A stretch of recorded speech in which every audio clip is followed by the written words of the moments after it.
Welcome back to Morning Joe. Joe and I back with John Meacham, Richard Wolff, Jonathan Capehart, and joining us now, senior editor of The Atlantic, Richard Florida. He's the author of The Rise of the Creative Class, now in its 10th anniversary edition. And we're back at the table to talk about that. Michael Steele, by the way, still with us from Washington as well. All right, very good to have you on the show. Thank you. It's great to be with you guys. Give us a sense of revisiting the rise of the creative class and some of the challenges that we face trying to break through.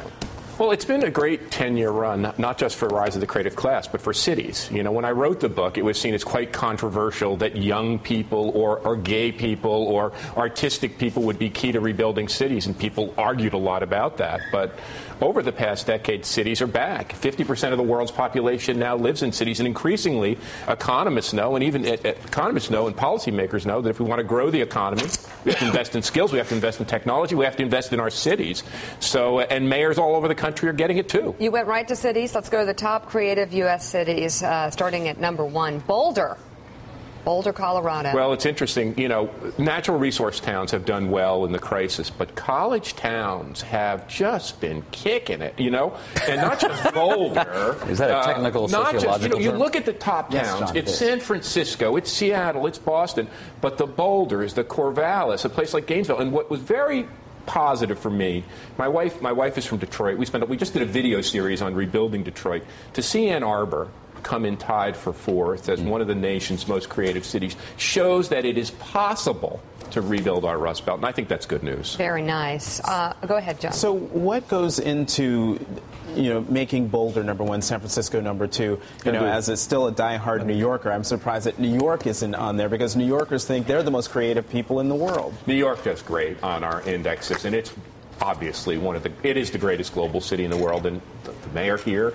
And this city has really turned around since, I grew up in Newark, so I've watched this city turn around over the past 40, 50 years or so. What goes into it is we rate cities on 3 T's.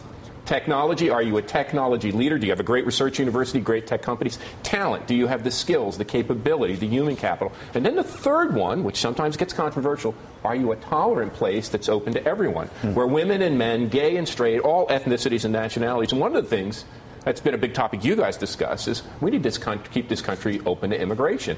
50% of those Silicon Valley high-tech businesses are college towns in the new Ellis Islands.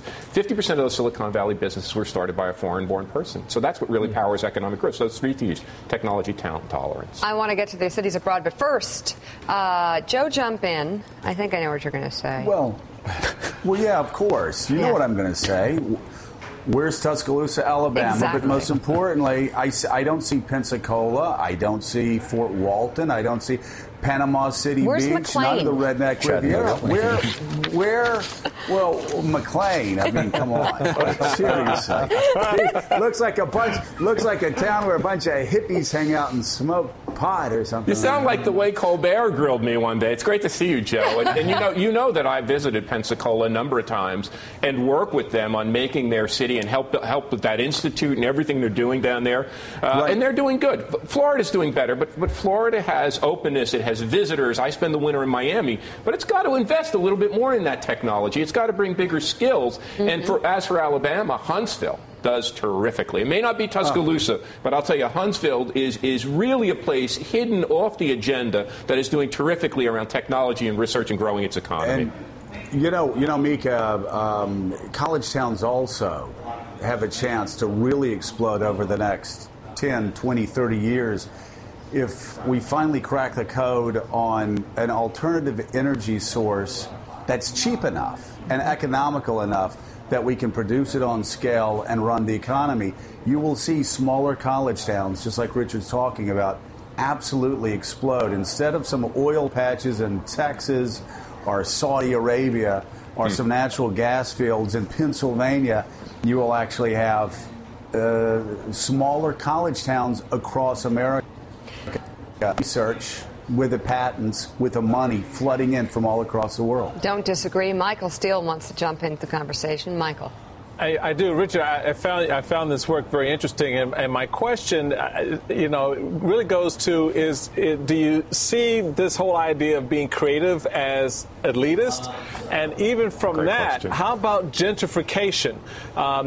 Does this connote some type of gentrification? When I look at my hometown of Washington D.C., which was once known as Chocolate City, Yep. is now more mocha on its way to vanilla. So cafe au lait. But what happens in these urban centers? How do they fit into this creative process? Well, I'll tell you, over the past 10 years, there's been a great debate on this from both the right and the left and critics, and a great conversation. First of all, I open the book by saying every single human being is creative, and the key to turning this country around is to stoke that creative furnace in everyone. And what makes, I think, America great and American cities great is the creativity doesn't come from the top. That's the big mistake.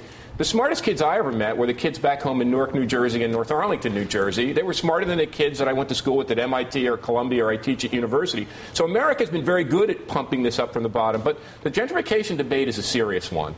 And obviously, I lived in D.C. a long time, and I'm a big fan of go-go. I hope you're a big fan of go-go music, yes. too. I love go-go music. Yes. But one of the things we've seen is people get priced out. Now, the research suggests that even with gentrification, people in gentrifying neighborhoods, on balance, this isn't always the case, are better off. But my mentor was a lady named Jane Jacobs, and I think she had the best one-liner on this I've ever heard.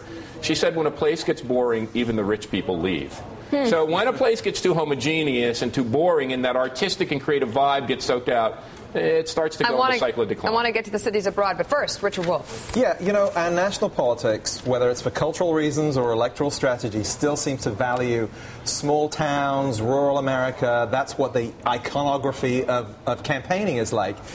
Do you see national politicians talking about these urban issues, whether on the creative side or the perennial inner city issues? Is anyone addressing this at the national level? No, the mayors get it. And it's not a right-left cut on that. It's not a red-blue cut. The mayors, I write in the book, if actually Joe will like this, it comes from my visit to Pensacola. I sat at the table. There you go. People were talking about national politics and ripping each other's eyes out. Exactly. The mayors were there, right? I couldn't tell who was a Democrat, who was a Republican. The mayor's pretty. I'm just telling you, the mayor of Pensacola's nice. pretty. That's a good thing. He likes to look in the mirror, and he's got very white teeth. John Meacham, you're next. Well, as Joe knows, the key to Huntsville, Alabama, is its proximity to Sewanee, Tennessee. That's kind of the spillover effect. I wanted to ask you about. We had big news this week about San Bernardino. Yep. A lot of bankruptcies. How are you feeling about the capacity of local leadership to handle crisis that's coming to the cities of sand, the cities that didn't build on their creativity, that didn't build on their skills, that thought they could build an economy off housing, flipping housing. It just didn't work. Phoenix, San Bernardino. I think local leadership in this country is pretty good, but there's still gaps. And just going back to the previous point, we need new urban policy. We tend to view our cities as basket cases that need help and they're poor. We need a policy that views cities as a core, along with technology and innovation and education, views cities and our urban areas as the drivers of our economic prosperity. So let's close on the top creative cities abroad: Amsterdam, Stockholm. I couldn't agree with you more. I was just there. It was amazing. Helsinki, Oxford, and Munich. Wow. And Toronto's in there. We spent part of the year, I split my time between the University of Toronto and now NYU. You can see, I wrote this a long time ago in the Washington Monthly.